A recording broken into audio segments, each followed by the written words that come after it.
hello, family. How are you? It is a great week at Epic Understanding, and today I have I have two gifts for you. I have Shannon and Solomon. This is today. We are doing our second episode on narcissism. And so, you know what? I really think this is a subject matter that everyone needs to pay attention to, because the reality is everyone's going to run across a narcissist at some point in their life. You know, when we were little, what do we call them? What, the narcissist or yeah. Oh, what did we call them? What do you say we call them? Bullies. Oh, hello. That's what we call them. Yeah. That's what we call them. Plain old ordinary bullies.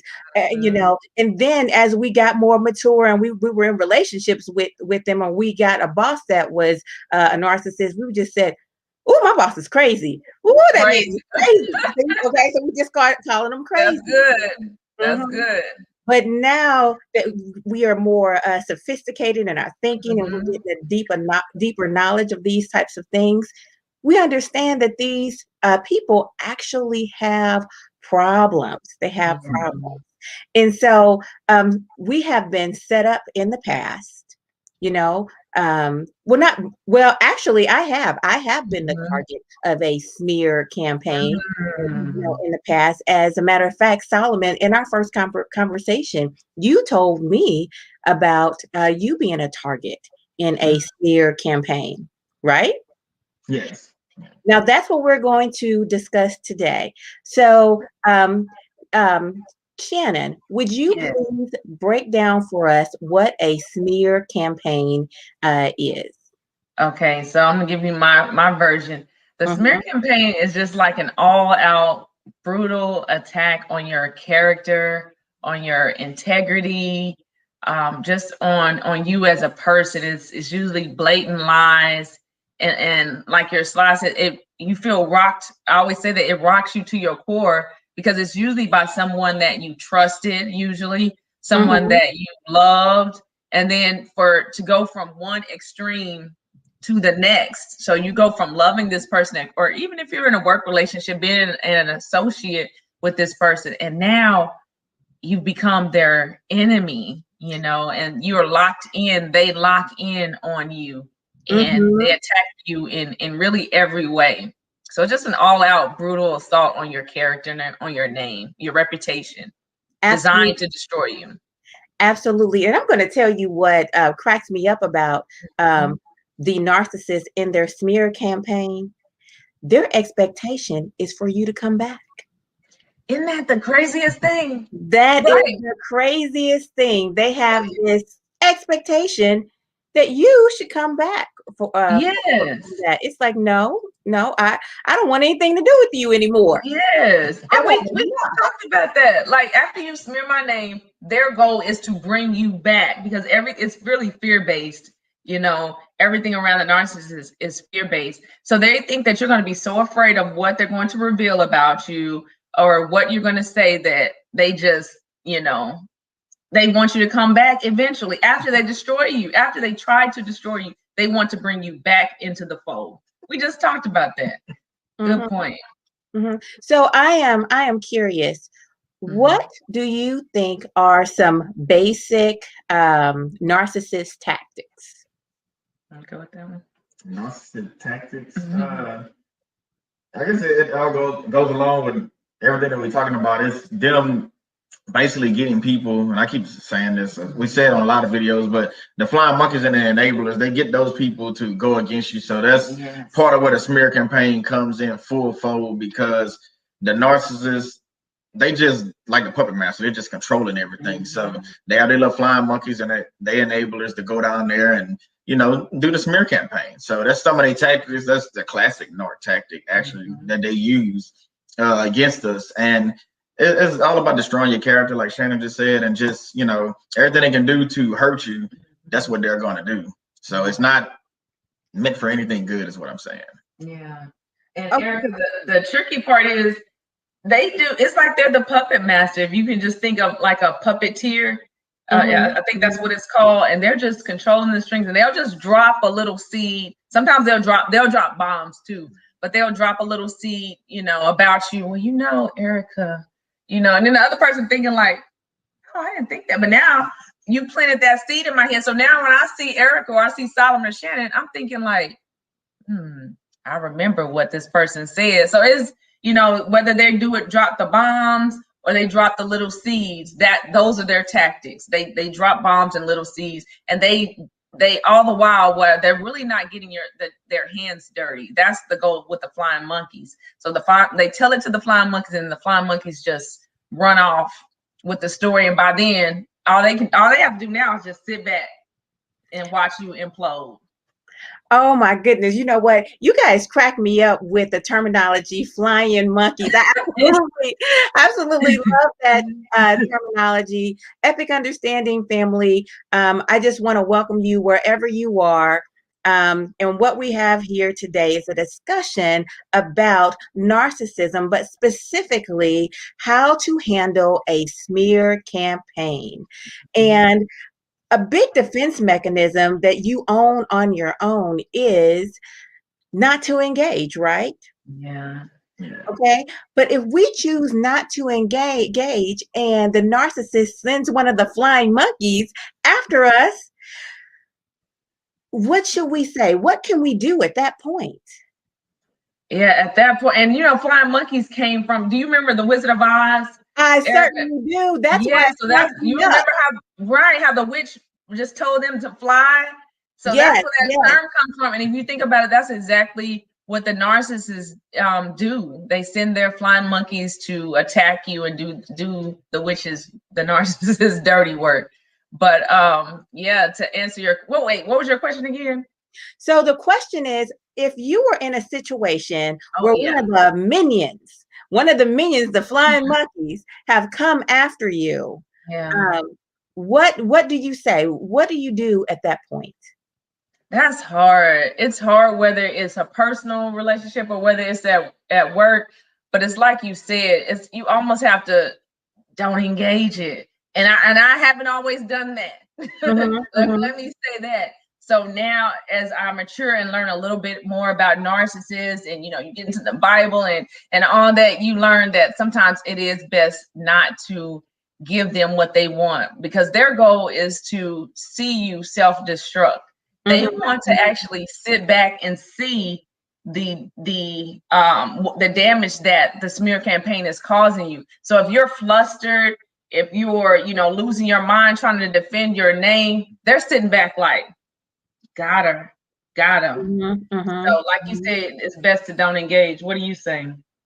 I mean, that's the only thing you really can do is not engage. And the more you engage and get down in there with them, the more you're just gonna be sucked into sucked into a vacuum. So you're gonna be in there with all the dirt and with everything. So you basically throwing you off game. So whether it's at work or at home, but especially at work, they throwing you off game. So if you got something pressing, something due on Friday, they can get you in the smear campaign and have you going back and forth with them. Now you didn't miss your deadline, so it's to throw you off your game. But yeah, you gotta just you gotta disengage the engagement. So you gotta sit there and you gotta when they come at you, you just give them nothing. You're like, yeah, okay, yeah, cool. I got work to do, and just keep moving. You gotta stand there. There's nothing, no rule in place saying I gotta stand here and talk to you and say we friends and buddies, because we're not. And so, you know what, Solomon, you just really pointed out something very special. So not engaging, really that part of that is not putting your emotion and your thoughts into it. But what it doesn't mean is to ignore. Right. Yeah. Right. Because some, narcissists, like you said, they send the flying monkeys, and one of these flying monkeys comes after you with, something to say. And I find a powerful tactical tool is a question, or, to have them explain themselves. Yeah, that's good. I like that. So it's almost like you flip it back on them and have them think about their stupidity in a way, or their ignorance. So I like that tactic. Exactly.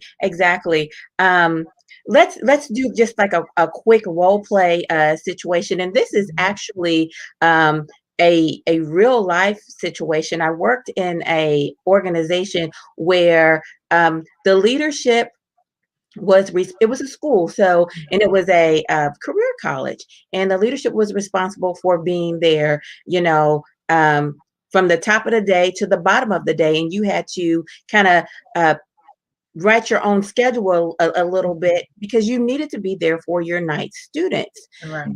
That said, there were other people in administration that didn't have that responsibility, and they found it desirable to make comments if you came in, at 12 o'clock. Because I'm going to tell you the real deal. The real deal was a lot of the administrative people where I worked, they didn't do their night shift. And so they would slide on in at 8 or 9 o'clock, the top of the day, but that meant they were never doing their night shift. Maybe they would do it once a month or didn't do it at all. Right. Exactly. I was committed to being there for my night students. And so that meant that at least, 2 to 3 times a week, I came in at 12 or 1 o'clock. And so it was really a twisted way of this person kind of, wanting me to skip my night shifts. Get on board. I'm making them look bad. Right. I was making them look bad by consistently doing my night shift. So anyway, and I kind of really did say it before I knew it, but the guy, he kind of made a sassy comment about, not being there in the morning. And I just said to him, you are carrying someone's water and you don't even know whose water you're carrying. Oh, I love that. Right. And sometimes you will have to shut down. And I've had to do that. That's what I said. I haven't always not just sat back and said, because I don't like seed planters. I don't like people that try to do little, like those jokes and jest people. Yes. I don't do that. I don't do that, especially on the job. No, because that, like you said, that's somebody carrying somebody else's water. I see what you're doing. I see the intent behind your remark.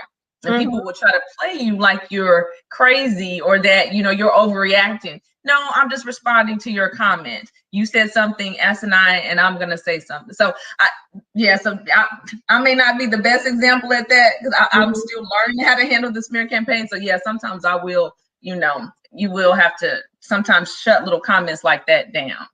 Exactly. Or I found another technique is to treat their comment exactly how they asked that comment. And say something like, I'm going to treat it exactly how you asked it, and then make them explain it. Right. Let me take notes. I love that. You got to have the head tilt. Yes. So what do you mean by X? Right. And then, they try to pretend like you're on board. No. Can you explain that for me? Right. Because it ruffles their feathers because they don't intend for you to say that. They just want to say what they want to say and then just think that you're just going to, roll with it. So when you do that, you catch them off guard. It's like, oh no, I'm going to volley that right back to you. Exactly. Here's another one. I just got another one. Then we're going to move on. But the other one is, how about, why would you say that to me? Right. That's what you do the head tilt like. Oh yeah, I love a head tilt. Why would you say that? I'm gonna practice those. Just like, yeah. Is there a particular answer that you're looking for? How would you like me to answer that question? Look, because I have a natural bubbly personality. Yes. I really do. And I honestly kind of want to just naturally love on people. That's how I am. Yes. However, people take kindness for weakness. Yes. And that is so not true. It's not weakness, darling. It's meekness. Hello, it's a little humbleness, but yeah, it's just meekness. And darling, just because I love you does not mean I won't get you. All the time doing. Like when people on LinkedIn, they like, because we're believers and because we're nice, like some people will try to take advantage of that. I'm like, don't come for me unless I send for you. Don't do it. Just okay, don't. wait a minute. Is that Kenya? That's Kenya.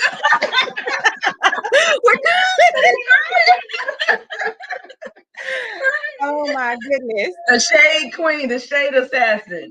How about if you come for me, be prepared to be repackaged. Come for me. Look.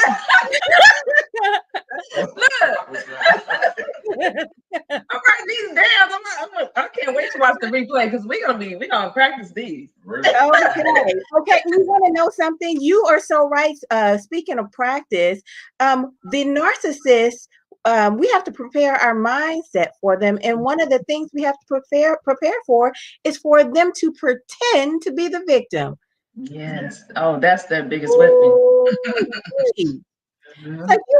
It's like, quit playing. You are not a victim. Stop playing with it. Yes, they love it. They want to be the victim. They want the world to kind of feel sorry for them, or you to feel sorry for them, and that's just not so. Yeah.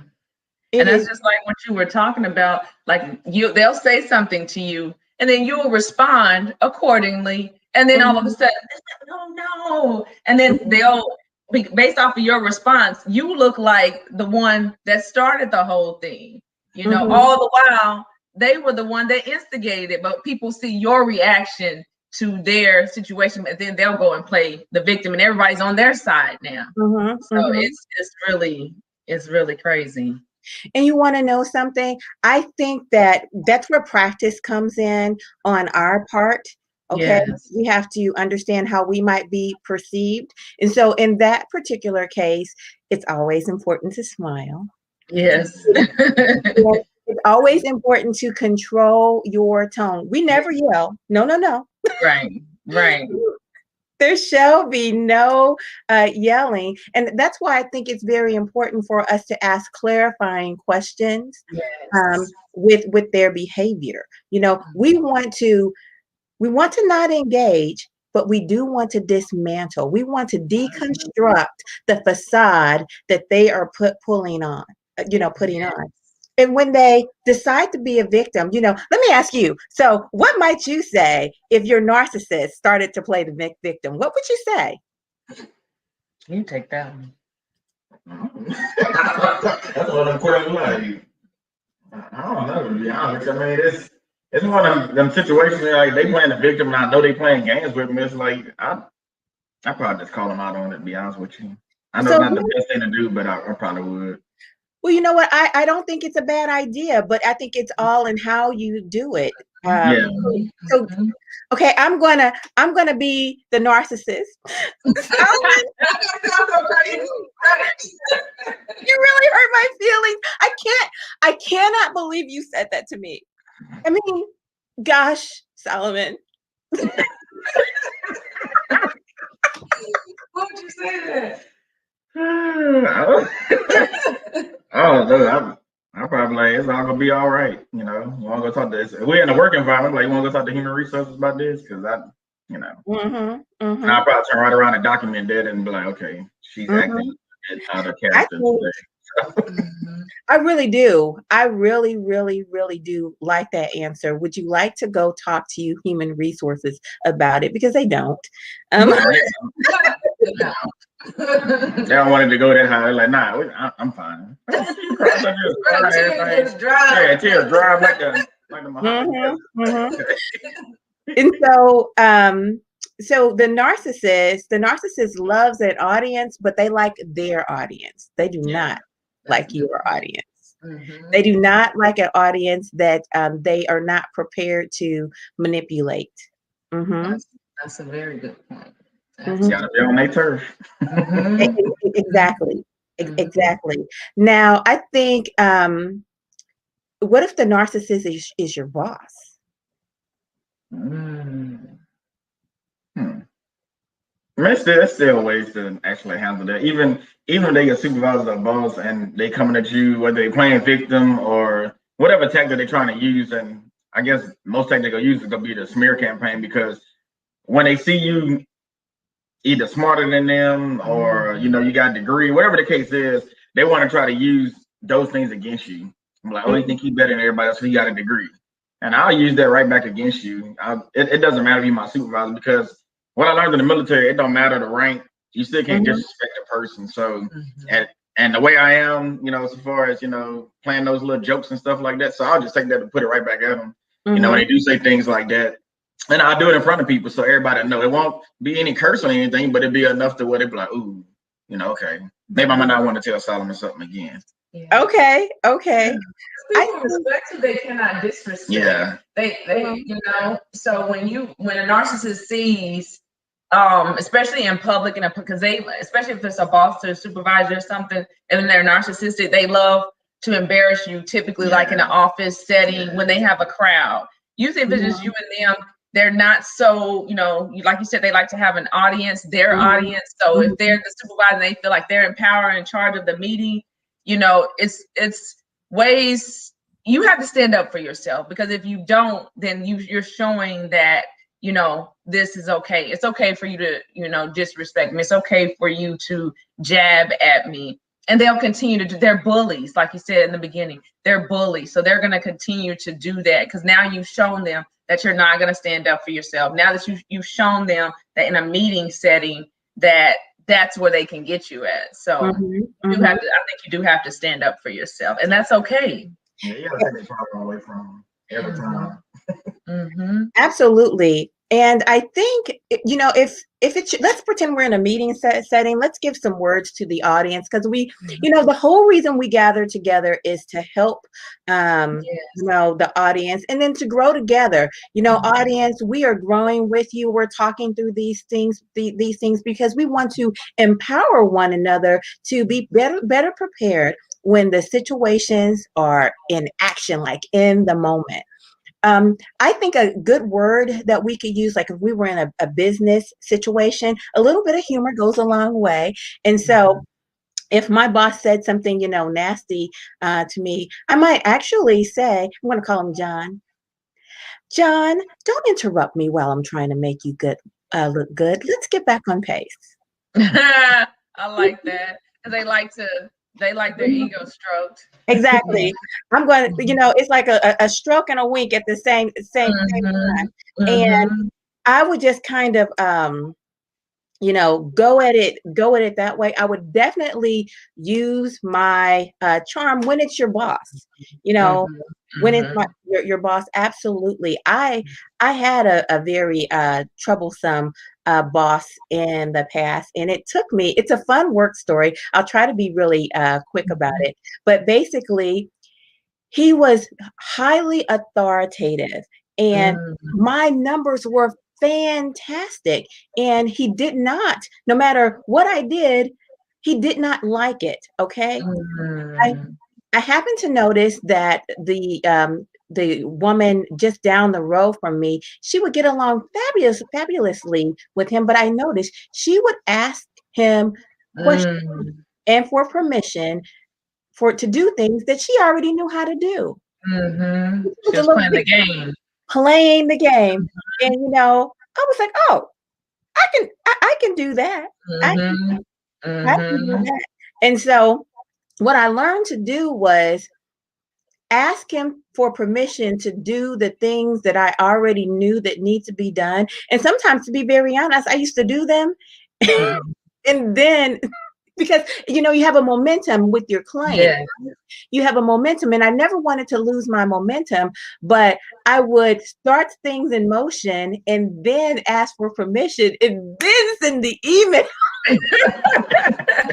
And that's good. What's that saying? Sometimes you get more with honey than Then you do with vinegar. I am, what, I'm a big proponent of that. I feel as if it is best to use the narcissist personality to their disadvantage. Right. That's good. Not in a confrontational manner. Look, be sweet. I'll give you as much honey as you will sip on. It's, but if it's necessary, I'm not afraid to toss it up. How about that? Not afraid. And I like that approach. I like that because you start out, being sweet, and then if you need to, you can be more assertive. Yes. So I like that approach.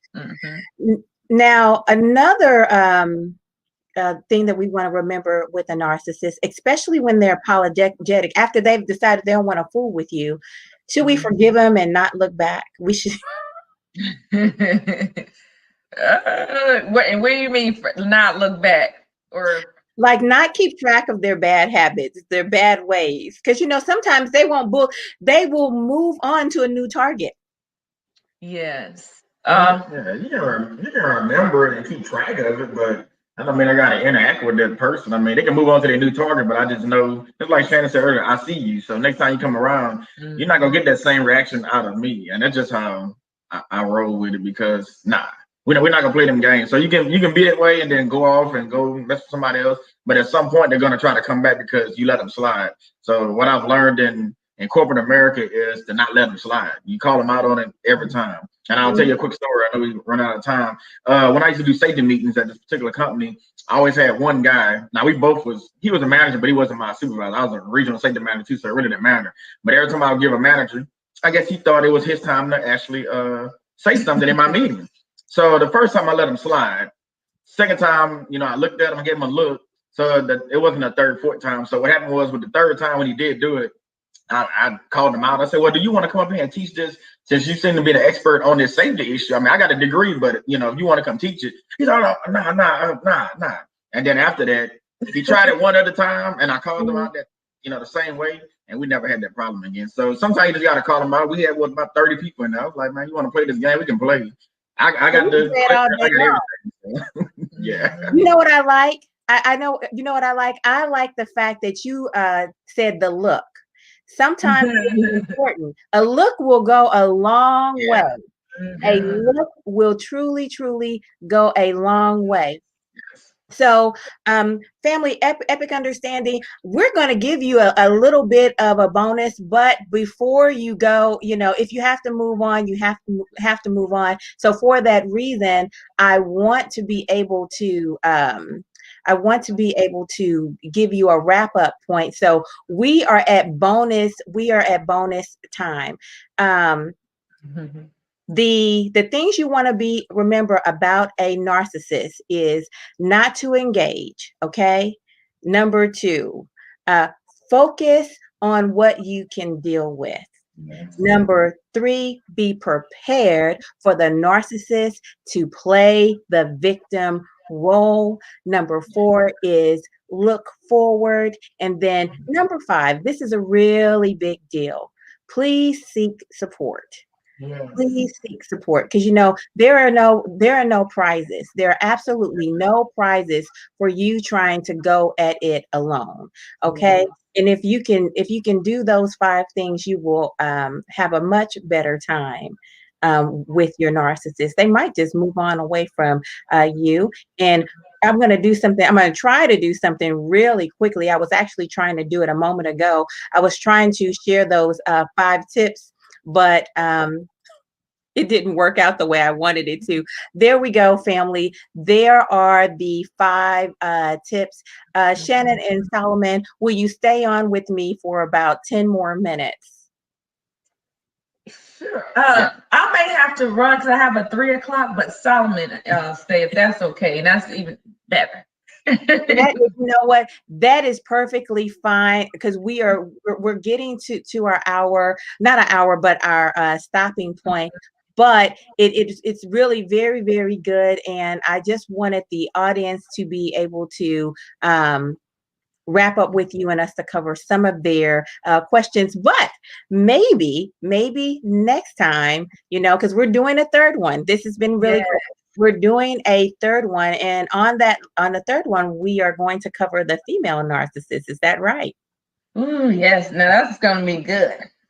Yes, it's going to be quite good. And you want to know what? Really, I like to break it down into the passive aggressive narcissist versus the aggressive narcissist.